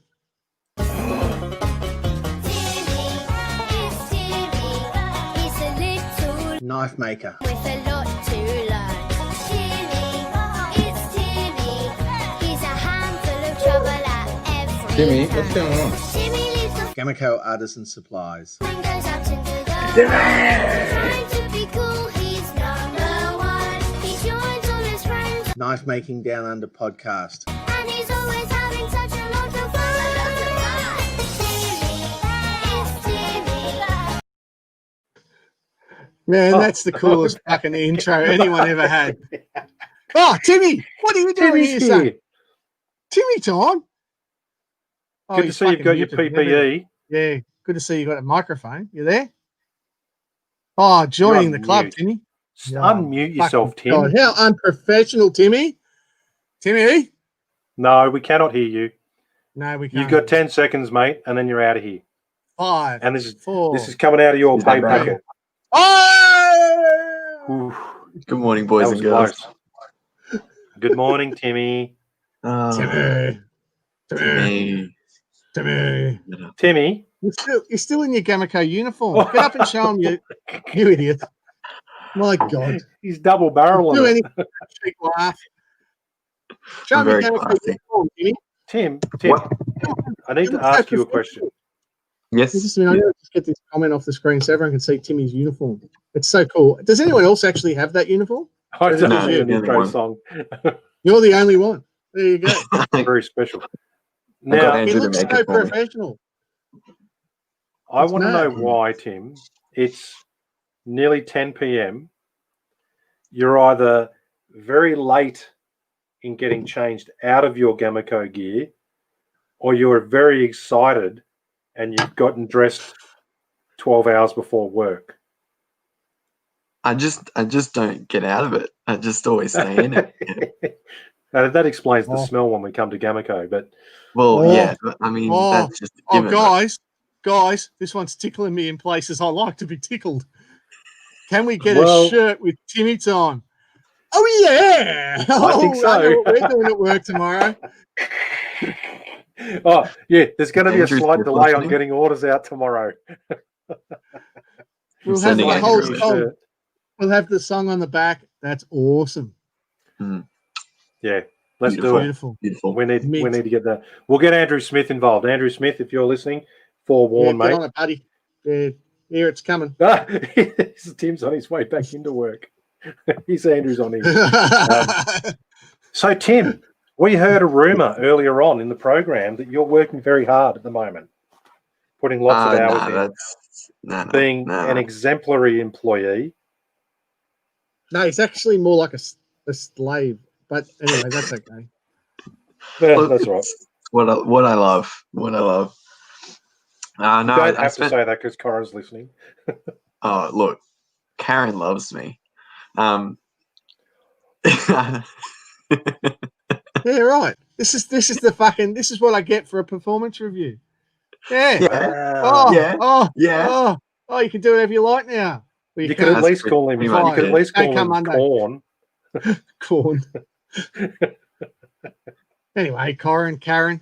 I got that look Yeah. about me, don't I? Like Matt, you know. Matt, Mert, Kev, Krev. It's all part of it.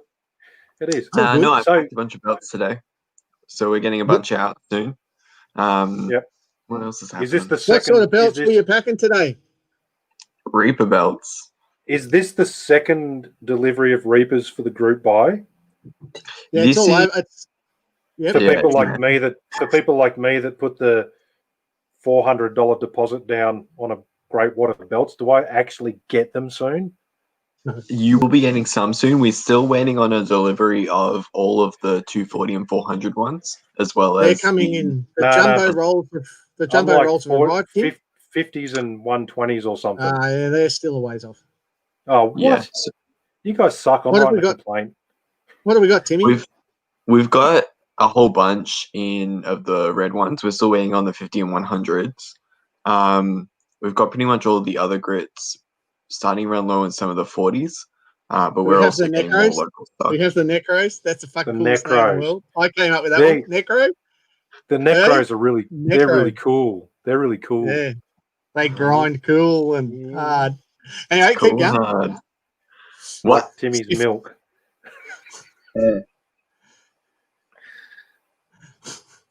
It's good milk. But yeah. No doubt. No doubt. Yeah, just really busy at the moment, trying to get out as much as possible. Sort of pushing our warehouse staff to their limits at the moment, so they all love us. I think we've pushed all our stuff to the limits. That's all I'm right. feeling it. I think we're all over it, but we as I say, we've got new staff starting. Anyway, keep going, Timmy. I don't have much else to say. I didn't really plan for this. That's all right. We like to have you on. Here.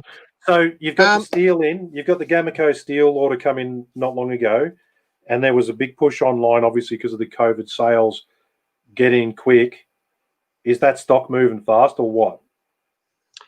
We've ran out of some of our 1084 sizes already. Wow. I noticed that some of the Nitro V sheets have already sold out. We are getting some sent out. Unfortunately, our steel supplier short stocked us a whole bunch of bar stock that we were supposed to get. To put that in perspective, which is NJ Steel Baron in the States, those guys are getting smashed just the same as us. So they gave us everything they could. It's just what it is at the moment, guys. We're just doing everything we can. I've got another shipment leaving week 40 from Germany. So what's that, Tim? End of this month? End of next month? Week 40. Should be. Yeah, we've also got a bunch of like N690, M390 that landed, and we just have to get that cut up. Yeah, cool. You put my order aside, didn't you? 440C's come and gone. I think we've got any 440C left, Timmy? No, I'm going to come up next week now. Yeah. So yeah, just look, experiment with something else because it's not going to come in anytime soon. That's the reality. It's just we're just getting the N6 390 or whatever it is pretty much the same. It's a really good steel. Get on the phone to Cole. John Worthington in New Zealand rates that steel really high. The N690. Get on the phone to Cole. Tell him what you want to make, and he'll sit there for 30 minutes and tell you all the steels you can use and what the benefits of all of them are, and leave you in more of a mess than when you started. But he'll educate you. So get on the phone to Cole. No, you know what you'll do? You'll spend 35 minutes talking with him. Nothing better to do, does he, Timmy? Please don't. You'll spend 35 buy more steel. You'll spend 35 minutes talking to Cole, and then he'll sell you some S35VN steel because that's all he ever fucking sells. Actually, no, he'll sell you some other shit, and he'll keep all that steel. No, but that's good because you guys put the warnings out. Like Gamaco are our sponsor for our podcast, and we love that. But you guys did put a fair warning out about how fast the steel would move. And I think reality struck from what we've seen on some of the groups with people realizing that steel is just going crazy. Yeah, but don't be a coit either. Don't buy 20 bars for the next 2 years. Get what you need for the next few months. We've got more coming. I put my little order in. I put actually a very reasonably mild order in from the group buy for the sheets because that got limited, and I waited till right at the very end, contacted Timmy, and then put a small number aside because I teach classes and I need that cut up into bar stock. But yeah, don't buy everything. Just hoard it. Buy enough to keep you going and go from there. Anyway, you can do what you like. Just on the subject of large surface grinder platens and carbide platens for grinders, priority at the moment is going towards manufacturing grinders. So all accessories will come back, okay, but I have to get grinder orders filled, and that's absolutely our priority. So we'll have all the accessories. They'll come all back. Don't get too worried about it. Just use what you've got for now. They'll be back in stock as soon as we just as soon as we can. The larger surface grinders was a wish list. It was never this is going to happen. Remember that though, because Yui, like I said, he's employing another person. If you missed that at the beginning of the pubcast, 84 Engineering are hiring another person. So if you want to move to the Snowy Mountains or Southern Tablelands, whatever they call it, go and move to Cooma, get a job with Yui. It's a beautiful region of Australia to live in. And if you've got skills in metalwork industry, they've got kangaroos. You can get a head start on being a guild member. You can try and catch one. There's other methods of getting a root. All right. Anyway. A root or a root? Okay. Or both. All right. I'm off to bed. All right. Okay, see Timmy. Righto, Timmy. Thanks for coming on, mate. Okay, and we're going to look forward to... Timmy, before you go to bed, can you just take a screenshot of who wins these? You've got to give them away. What's the competition, Timmy? What do they have to do to win a beautiful 1075 kitchen knife blank as designed and drawn by, if I'm not greatly mistaken, Mr. Gooball Knives. They've got to write a lullaby for Mert to sing next week, fucking and hell, whoever make it writes the best realistic. one. Just I've got to give it away in the next couple of seconds. That's a good idea, but Fucking hell. Okay. yeah, we do bench mounts. We do bench mounts. Look, what I'm going to do. Yes. What I'm going to do is I'm We'll going to have randomly those on the scroll shelf, up. Corey. Corin, I've got it Contact for me you. tomorrow. Corin, I've got it for you. I'm randomly scrolling up and down, not viewing the comments on the side here. And when I stop, whatever comment the mouse is hovering over, that person gets it. What do you reckon? Okay. Well, okay, but let's get people to put some comments in there now, and let's not get people that like have no need for them to comment. Just newbies. Everyone has a any need newbies out for there? them. Everyone has a need for it. Oh, 1070. Yeah, I suppose. If you don't want it, just give it I to don't someone make who. knives. Anthony Kittle says, "Give them to me." Scott Gregan accused me of fucking kangaroos. Well, you can go and get rooted, little man. Give him that shit-looking hunter. Yeah. Fuck, you can have that one. There you Scott Gregan, you just got yourself a full-tang, big-bellied kangaroo hunter. All right, Now, who for wants the kitchen one? knife, for the kitchen knife, kitchen knife. my mouse trick up and down on here. Sam Yep. Erskine. Sam. He's got the kitchen knife. Sam, send Timmy your postal details. See how much work I give him. Look at him. Look at him smiling at the extra work. The next one is Sam, this if you're still on. big-bellied, tiny Didn't little. we just give that to? Didn't we just give that to bloody Gregan? Did Whoever. Didn't you just give that to the kangaroo rooter? Fuck him. Scott Gregan? Pick someone nice. Pick someone friendly. That'll piss him off. G'day, Scotty. Dion Kern. Let Dion Kernow. All right, there you go. Send your PM details to Timmy, or nominate someone to give it to. And this one here is like this little pairing knife hunter, bird and trout. It'll be whatever you make it. All right. Who wants that? The comments are just like not commenting, or else it's not refreshing on my screen. People are just I've not got interested. new comments down there. Let's have a look. 80. Oh shit! One. Look at them all. Facebook user. Let's give it to Facebook user. Oh, awesome. Click on the link. Scott. Thanks, Scott. Scott Gregan was nice enough to say give it to the next person. He doesn't need it. Okay. More to the point, he was like, "Oh, that's dog ugly. I don't want that stinking thing." Glenn says it 3 times. There you go, Glenn. You can have the little one. Find Timmy on Facebook. Timmy Gamico Sales is Tim Ford Gamico Sales is your Facebook account. So find him, flick him your address, and you're getting remind him which one you're getting. I don't really care which one. Choose one. If you don't like the one you just won, just get something different. I don't care. Move on. All right. Anthony Kittle, stop saying me, or you'll get Timmy. banned. Go to bed. See you, brother. Good night, Timmy. Thanks for coming on board. Can't wait to see the t-shirt. That little fuck, he calls us losers. Yeah. Man. Calls you Karen. Oh, he's back. Get rid of him. Get out of here. Go away. Piss off, Timmy. Kick from the studio. Kick guest. Done. Boom, motherfucker. All right. So we're just.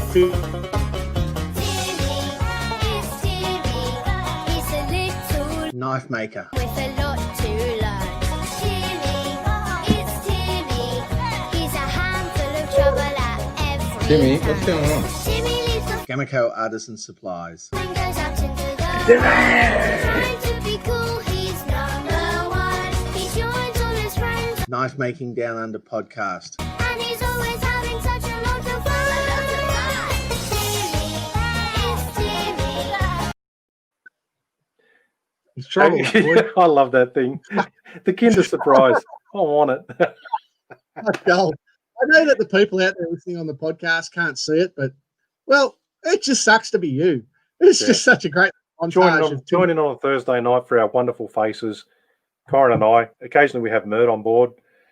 Timmy at Guild's Knife Camp. Yeah, that's funny. We If you don't drank know a little Timmy, bit too much. Timmy's 19. And he went to Guild Knife Camp. He got whiskey. Yeah, whiskey's a big boy's drink. And Timmy, So Sam Erskine, yeah, mate, we made your night tonight. Send Timmy Ford, find him on Facebook, send Tim Ford your postal address. The kitchen knife was yours. Oh, whatever. Just choose a knife you like. I'll get you whatever. There's a kitchen knife, Just- there's a bird and trout, and there's a, I've only got a glass of what does wine someone left, call so- it? Like a fucking Canadian moose hunter knife or something like that. Send Tim your address and you'll get a random knife in the mail. That was Well because done. you were being a responsible adult, Jamie. Just answering a question here. Jamie says, how did I get the only speaking role in that advertisement? You did that, son, by being a Because you're the responsible sausage. What's going on, Timmy? Oh, whatever you're saying, it's funny as. Don't worry about Timmy Richard never Morgan's accepted friend. my friend Rick. Well, what do you want, Richard? Like, Come on, seriously, Richard. Seriously, Yeah. dude. He's over it. complaining Timmy never accepted his friend request. That's, What you got to very do? sad. Oh, I was going to say what you got to do is you fix it up by the look of it. Don't let people know you're a ginger, and then they'll accept your friend requests.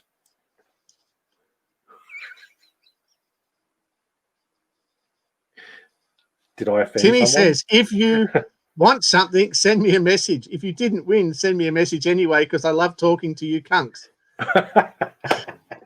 Hey, Timmy. He does. Sometimes he takes a does. bit of He's time to fucking get great back to you. guy. That's Tim at Gamico Sales or whatever. But that's only because everybody's fucking asking where their order is. I mean, give him a fair go. The guy's doing a great job. Yeah. Okay. On his Gamico Right. Sales one. Yeah, That's yeah. what Don't contact him on his personal All one right. unless you.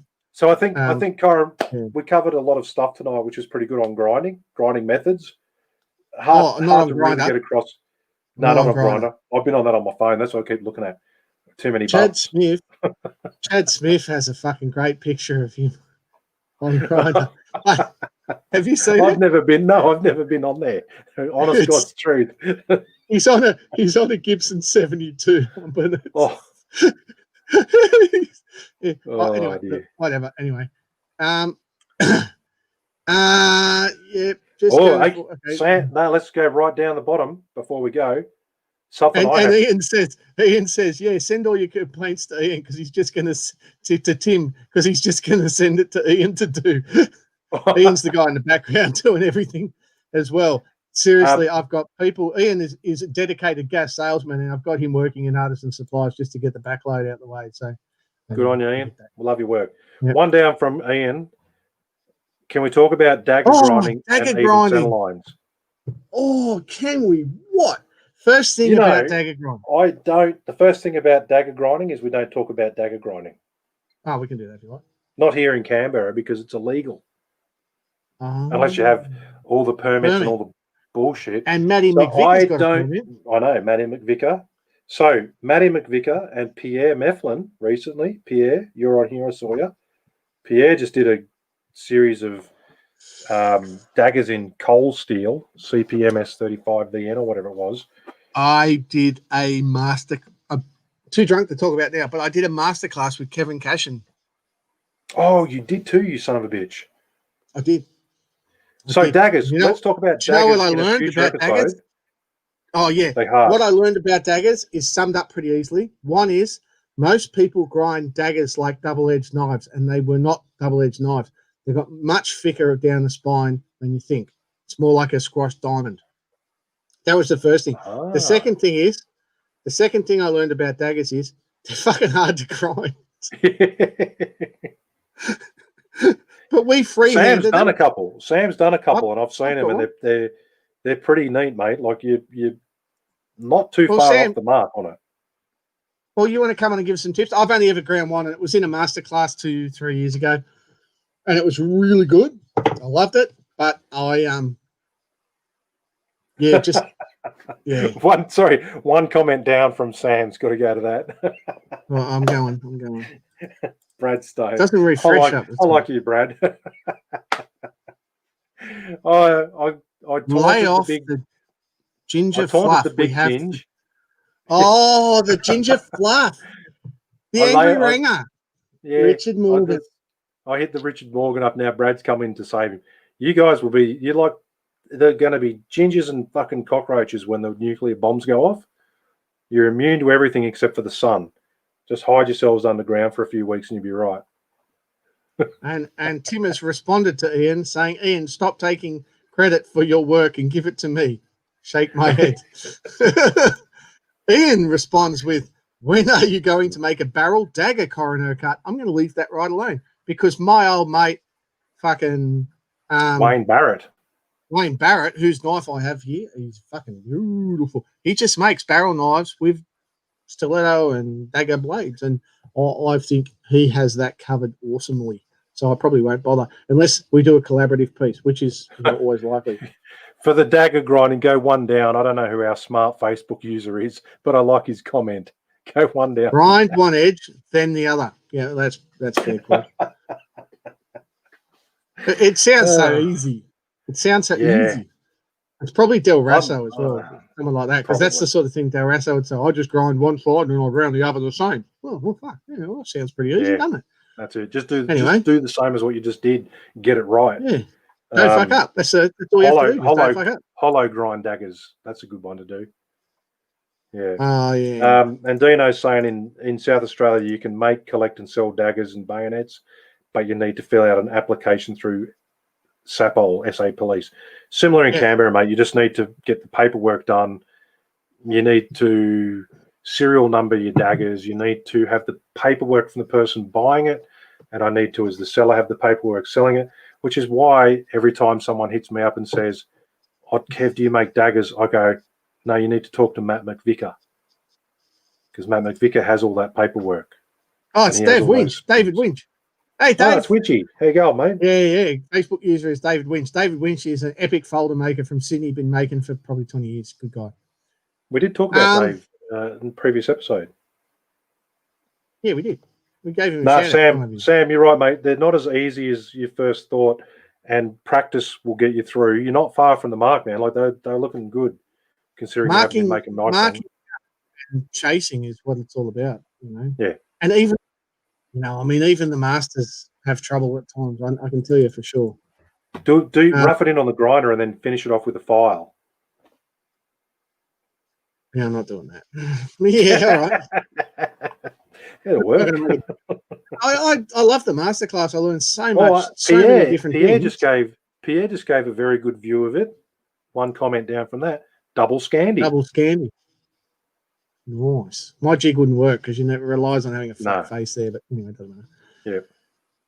Yeah. Okay, what grit do you need to finish if you're going to Cerakote? Never done that. What do you reckon, Kev? Oh, man, I've seen...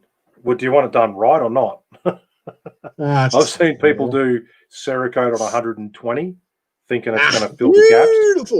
Beautiful. No. Like sandblast 20 looks great. 320, sandblast it, Cerakote it, you'll be fine. But you still got to get your scratches out. That's the thing. You do 320 with shit scratches, 320 is good. All right, so we're coming up to close, right? So we're pretty much at the end of this, yeah. Not only that, but I've only got about half a glass left. So I've not even got that much. I forgot what I was going to say. Shit, man, this is fucked. I don't know. I should take something else up. I don't know if I'm right for this. Podcasting is not our thing, but we've done 12 months of it now, so we haven't got any better. Man, you listen to podcasts. I'm sorry. Everyone shut your ears for a minute. Seriously, our podcast is still as fucking goofy as day one. You listen to these podcasts, they're all heaps professional. Oh, tonight, blah, blah, blah, blah. And I try so hard. It does not work. Do you? No, I don't. I couldn't give a fuck. Look how hard Mert tries. Oh, Dave Wink's got his name working. Look at that. Mert invites friends over for dinner on podcast night. Still, we had 100 people at one point here, which was fucking fairly epic. Dino Hansack has just asked, any more shirts getting made? We're looking at getting a Timmy shirt. We're getting a Timmy shirt made. Yeah, we're getting a Timmy shirt. Andrew Smith just has to help us out with a nice black and white silhouette of Timmy's face and some sort of corny little Timmy text on there. I want full colour of Timmy in a Kinder egg. Anyway. Oh, yeah. To Kinder egg. That's or lying in the corner of the balcony at Tower Valley Ford's too drunk to move. Anyway, never mind. We're doing more shirts. Timmy said, yes, he's doing more shirts. He was asked to do it months ago. He's just slack. He just does nothing, that little fella. He's got nothing to do. No, seriously. I think we did order them. I think he has ordered them, but his shirts aren't a priority. As I said, we're just trying to get shit out the door. And Dino Handsaker wants a 4XL. Good info tonight. Can't wait for Tim to get me fucking grinder, you beauty. Right. Well, there you go. You give him a hard time, mate. It won't hurt. And we'll go from there. Oh, and Andrew Smith says the Timmy shirt is done. Check your messages. Oh my! We can't preview Lord. this at this stage, though. We're just going to have a quick. Oh yes, we can. Oh yes, we can. Do you want it? He's already done it. I'm looking at it now. Here we go. The Timmy shirt. Bring it up. I'm trying, just doing my best here. Click some buttons and shit. Here it goes. Tim Ford, Gamico Artisan Supplies. Got milk, Gamico Sales.